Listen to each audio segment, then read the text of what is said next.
మాజీ MP Nandigam Suresh police custody పిటిషన్పై విచారణ ముగిసింది. నందిగం సురేష్ను పోలీస్ కస్టడీకి ఇవ్వాలని మంగళగిరి రూరల్ పోలీసులు వేసిన పిటిషన్పై మంగళగిరి అడిషనల్ జూనియర్ సివిల్ కోర్టులో బుధవారం వాదనలు జరిగాయి. విచారణ పూర్తి కాగా ఈ నెల 13వ తేదీ తీర్పు వెలువడనుంది. మంగళగిరిలోని టీడీపీ కేంద్ర కార్యాలయంపై గతంలో జరిగిన దాడి కేసులో మాజీ ఎంపీ నందిగం సురేష్ను ఈ నెల 5వ తేదీన మంగళగిరి రూరల్ పోలీసులు అరెస్ట్ చేశారు.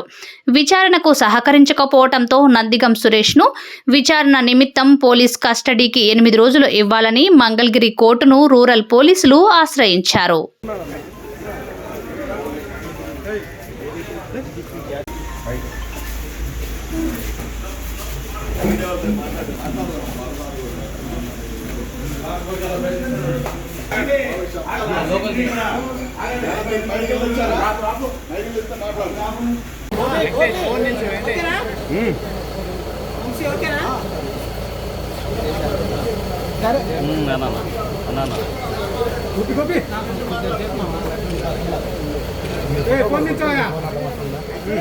మేము వస్తే రాదు మీకు ముందే చెప్తున్నాం మాట్లాడాలి మీతో